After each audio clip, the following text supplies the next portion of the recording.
3 ಗುಣಲಕ್ಷಣಗಳು, 3 ಬಾರಿ ಫಲಿತಾಂಶ. ಆರೋಗ್ಯಕರ ಬೆಳೆಗೆ ಪರಿಣಾಮಕಾರಿ.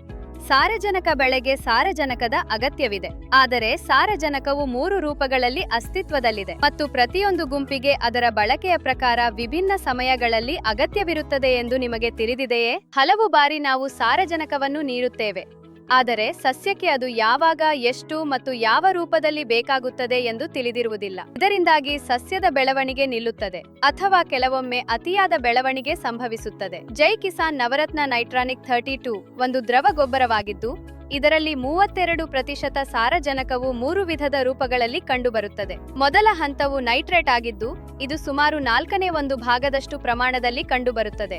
ಎರಡನೆಯ ಸ್ಥಿತಿ ಅಮೋನಿಯೀಕರಣವಾಗಿದ್ದು, ಇದು 1/4 ಭಾಗದಷ್ಟು ಸಮಾನ ಪ್ರಮಾಣದಲ್ಲಿ ಕಂಡುಬರುತ್ತದೆ. ಮತ್ತು ಉಳಿದ ಅರ್ಧ ಪ್ರಮಾಣವು 3ನೇ ಸ್ಥಿತಿಯ ಸಾರಜನಕ ಯೂರಿಯಾ ಅಥವಾ ಅಮೈಡ್ ರೂಪದಲ್ಲಿ ಕಂಡುಬರುತ್ತದೆ. ಈ 3 ಹಂತಗಳ ಗುಣಲಕ್ಷಣಗಳನ್ನು ಈಗ ತಿಳಿದುಕೊಳ್ಳೋಣ. ಮೊದಲ ಹಂತ ನೈಟ್ರೇಟ್. ಇದು ಸಸ್ಯಗಳಿಗೆ ತಕ್ಷಣವೇ ಲಭ್ಯವಿರುವ ಸಾರಜನಕದ ರೂಪವಾಗಿದ್ದು, ಇದರ ಪರಿಣಾಮಗಳು ಬೇಗನೆ ಗೋಚರಿಸುತ್ತವೆ. ಎರಡನೇ ಅಮೋನಿಯಾ. ಇದು ಸಾರಜನಕದ ಎರಡನೇ ಹಂತವಾಗಿದ್ದು, ಇದು ಬೆಳೆಗೆ ಮಧ್ಯಮ ವೇಗದಲ್ಲಿ ಲಭ್ಯವಿದೆ. ಮೂರನೆಯದಾಗಿ ಯೂರಿಯಾವು ಸಾರಜನಕದ 3ನೇ ರೂಪವಾಗಿದ್ದು, ಇದು ದೀರ್ಘಕಾಲದವರೆಗೆ ಸಾರಜನಕದ ಲಭ್ಯತೆಯನ್ನು ಕಾಯ್ದುಕೊಳ್ಳುತ್ತದೆ. ನೈಟ್ರಾನಿಕ್ 32 ಸಸ್ಯ ಬೆಳವಣಿಗೆಯ ಪ್ರತಿ ಹಂತದಲ್ಲೂ ಸಮತೋಲಿತ ಪ್ರಮಾಣದ ಸಾರಜನಕವನ್ನ ಒದಗಿಸುತ್ತದೆ. ಅದಕ್ಕಾಗಿಯೇ ಇದನ್ನ 3 ಗುಣಗಳು ಎಂದು ಕರೆಯಲಾಗುತ್ತದೆ.